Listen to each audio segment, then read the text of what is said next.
Welcome to the Equity Team Podcast, where we provide Sedona, Arizona real estate insight to help you thrive during your next real estate transaction. Welcome to the Equity Team Podcast. I am your host, Martin de Bocay, with the Equity Team in Sedona in the Verde Valley. And here today I have my guest, Drew Hittner from Caliver Beach. Awesome lender out of Phoenix, does a lot of business here in Northern Arizona as well. Drew, it's good to have you. Welcome on our podcast, man. Yeah, absolutely. I couldn't wait to join you. Cool. Well, so it's great that I have you because I want to speak a little bit about, what goes on behind the scenes as a lender, because that's usually what takes the longest in a contract, right? Once we get the house under contract, when our offer was accepted all the way until we close, we have these 3 to 4 weeks where the lenders are working really hard. And for most clients, they don't really understand what's going on. And with our podcast, we're trying to educate our clients in, everything that has to do with real estate, and especially in the Verde Valley. And so I thought it would be really interesting to get a little bit of insider information as to why does the process take so long? What's the work that's being done? So that's a great question, first off. But how I look at it is, you can make some really beautiful pictures out there. And some of the pictures can be made with a puzzle. And so every loan is a new puzzle. But at the end, it's beautiful because they got the home they wanted. Maybe it's an investment property or their family lives there, whatever that is. And so there's a lot of little pieces and third-party pieces that have to go and coincide together in order to get that close of escrow in 30 days, right? And so you asked this question at a perfect time. So starting in April, I'm going to focus on a 90-day business plan that is client experience, those two words. And we're making a map right now, a timeline that talks and outweighs every single part of that. And then we're trying to add more accountability to who's going to put that piece of the puzzle together. So, but it's everything. It's credit, title, insurance, client required documents, lender required documents to title, insurance documents required for you name it, right? And then those are the government loans. So the reason that most lenders ask for 30 days is because as a lender, we have to do a conforming government loan, which means we conform to the rules that the government makes, right? Yeah. In other scenarios, you can close on a lot quicker timeline. It just depends on the type of loan you're doing. Yeah. But a puzzle or a snowflake, everyone's a little bit different. I love that. It's gold answer because we have this antiquated document that we use as realtors. It's the LSU, right? And so on the listing side, they keep saying, hey, buying side, where are you at with the lending? Please fill out this LSU. And every time a listing agent asks me to fill out the LSU, I'm like, oh my gosh, I'm going to send that to Drew and he's going to hate me because he's already so busy with everything else. And then he's going to have to fill all the dots so we understand where they're at in the process. And I've kind of been beta testing your whole new client side experience, and I've been loving it. Just receiving the notes in my inbox, and I know what's going on. And this whole new site that you put together is going to be awesome. And I think you're going to be super ahead of the game with the other lenders, because if we can streamline that experience and every side of the deal can know what's going on at any given time with the lending, it's just going to make communication is key. Right, we need to know. We need to be able to have a transparent communication between the listing side and the buying side at all times, so we know that we can meet the deadlines. And the lending, so much is happening in the lending that it's good to have that information throughout. So I'm really excited with what you're coming up with. And a simple CRM just can help a lot. Like a local bank or a small lender that doesn't have big help can sometimes struggle there. But it's whenever you're putting in your keystrokes, is somebody else being notified? And that's something. And then keep up with the Gen Zers and the millennials. Yeah. We're going to add a facet to that communication through video, voice, GIFs, all that fun stuff. So that way it's not just like, hey, send me your social security card, right? Send that with a GIF or ask that through a video, right? So we're trying to add in some entertaining facets. Some fun times. Sure. Some fun times.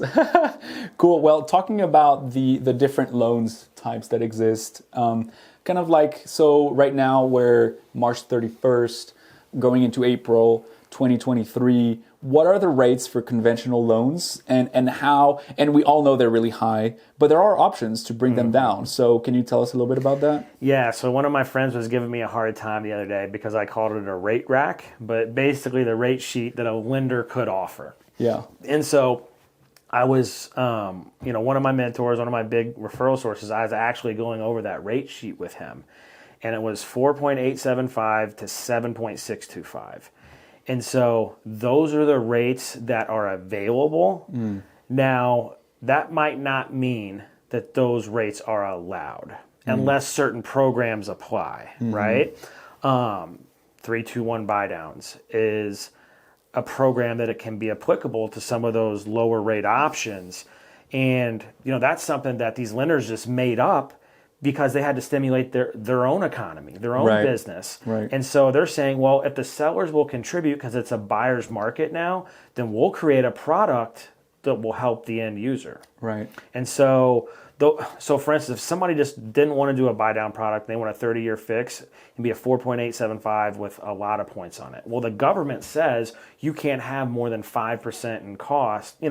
Basically that's what the rule is. Yeah. Or it's considered a high cost and like an illegal mortgage. The government won't allow you to close on that home loan. Yeah. So even though that rate sheet is available, it's technically out of reach still. It's some of that red tape stuff that is, I'm always trying to think what's the most palatable way to explain that to somebody.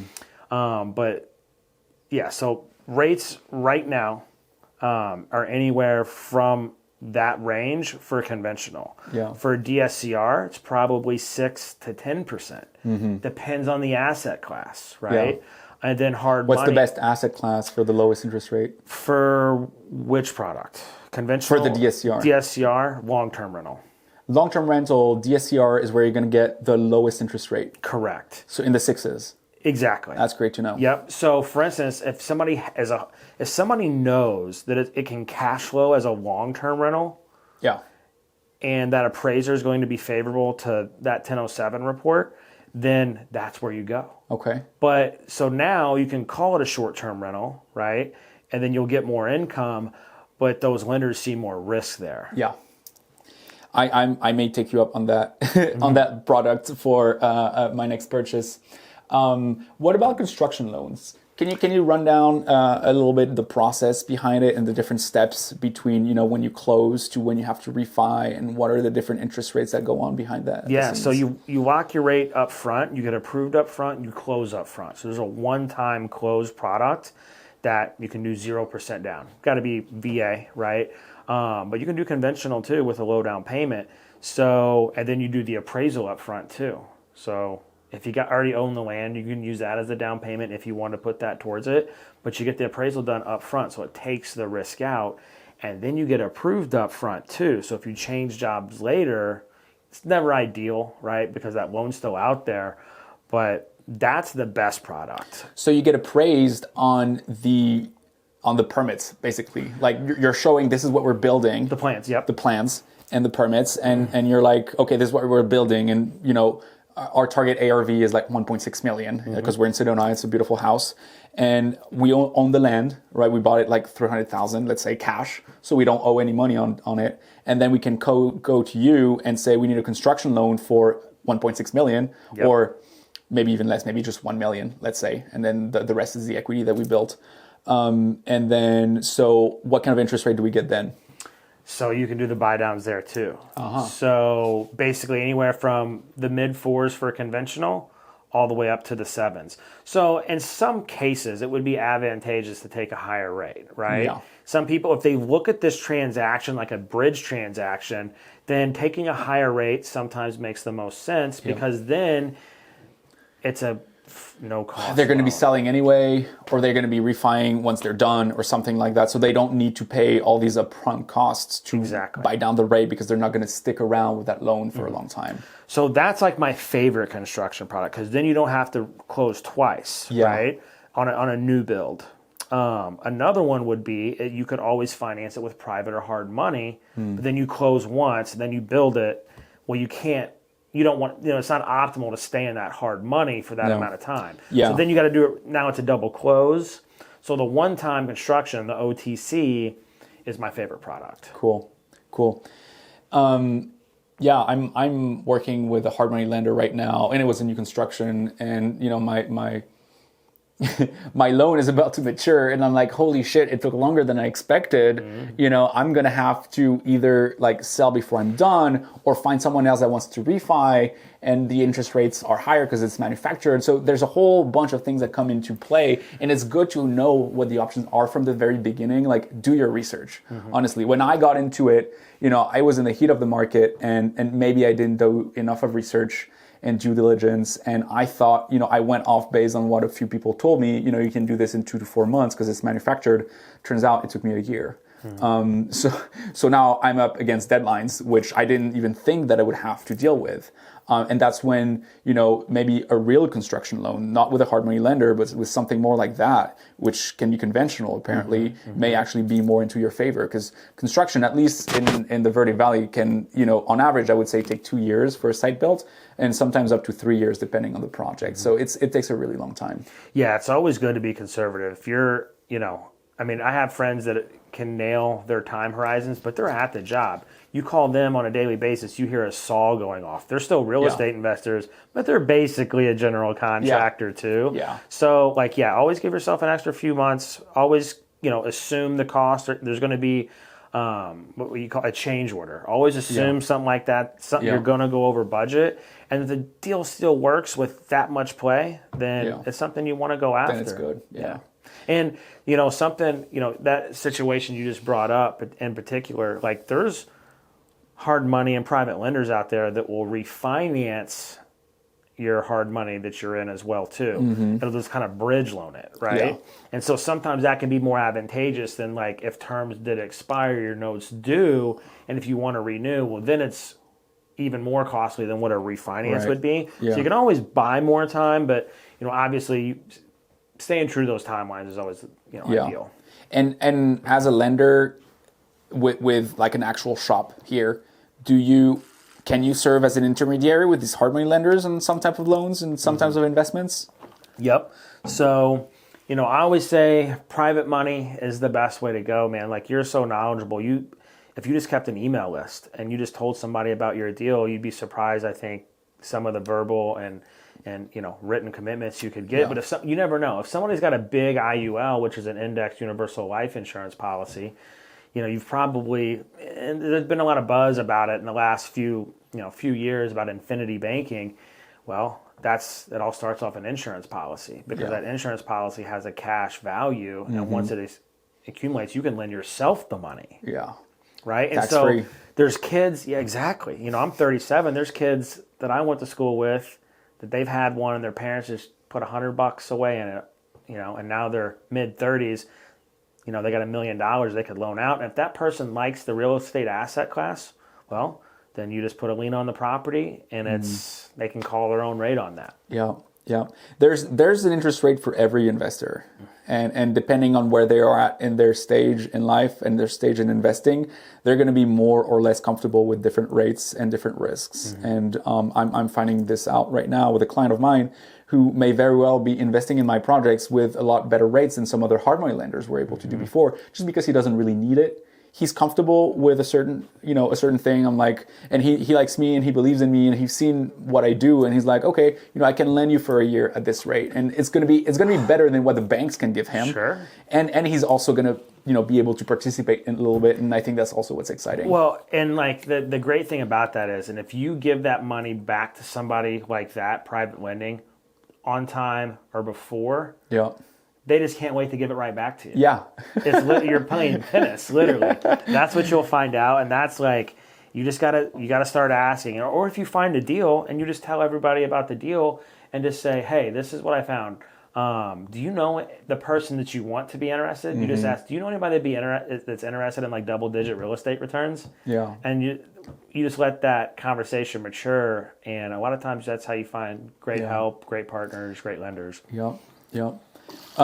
Great. I just wanted to kind of close out on a little question. So there's a lot of hurt in the industry right now, and a lot of lenders are kind of like scaling down and firing people. And like, I do business with you a lot, and it seems every month you're hiring someone new. So while some others are hurting, you're thriving. Like, what's your guys' secret? Man, that's such a great question. So to talk about the bad part first, I'm very, very thankful to be where I'm at. But Housing Wire just about 60 days ago released data that says 51%, I don't know if it's mortgage only, I think it's real estate, but 51% of our peers are in a different industry today compared to 2021. And that's just insane to me. So, I always have a dartboard in front of me, and I'm very purposeful in how I interact with the people that are somebody that I can help. Yeah. And, last year I joined a coaching program for Airbnbs, and I just happened to do loans, and I'm like, man, there's a lot of people that work with real estate agents, and I want to do that. But, Rob Abasolo is the face of Airbnb on YouTube. And I just really liked listening to him talk about how he goes about his business. And I was like, you know what? I bet I could probably help some of his students. And so I just started making videos. That's kind of how I segued into content creation, as I did all that with purpose to get in front of Rob. I'm like, I'm going to be he's either going to tell me to kick rocks or he's going to work with me. Yeah. It's going to have to come to that. I mentally put that in my head. And then, I'm talking to all the people around him, emails, text messages, in the Facebook groups. And, Rob, I think, appreciated that persistence. And I'm like, look, man, I take everything personally when it comes to this, because a lot of times when it comes to a home loan, it's the biggest investment that somebody will ever make. And I can earn their trust, and I can show them how I did it and how I came from a very humble background to be able to do it. Yeah. A lot of people in my court, when I first started this, were saying, don't do that. That's a mistake. And so I just no, it's not. You do it differently. You do it your way. You're authentically yourself, and that translates into your business, and that makes you more approachable, more likable, and you become friends with the people you do business with. And how amazing is it to do business with friends when you all vibe on same wavelength? So yeah, I totally get that. Yeah, and so the whole reason that I really vibed with Rob was he was a house hacker and had a guest house casino. I'm like, dude, that's exactly what I do. And so it's such a relatable story. Yeah. And then Rob's just got 1 million people following him and subscribed to his YouTube. And so I was like, I know people are in his messages, emails, like, who's your mortgage guy? I'm like, well, man, I know your story. It's similar to mine. So it's relatable in that fashion. And yeah, here we are, man. It's, I love it because it's challenged me and made me get better, because people are like, Drew, I want to buy 40 acres in the middle of South Dakota where there's not a gas station for 80 miles. How do I put a treehouse village here, right? And you can imagine the ideas, because all these, gurus out there have these great plans. And if you can create anything like that, it's a cash cow. Yeah. So that's, I got Rob to thank for, keeping some of the people on my team very busy and fortunate. Cool. Well, Drew, thank you so much for being a guest on this podcast, and we'll see you very soon for another episode. Yep. And if you guys wanna follow my journey at all, it's Drew Do Loans on Instagram, and the same thing for TikTok, YouTube, and maybe LinkedIn soon. Yeah. Cool. Thanks, dude. Thank you, man. Thanks for tuning in to the Equity Team Podcast. To speak with one of our top agents, visit us at owninaz.com. That's owninaz.com, or call us at 928-323-0031.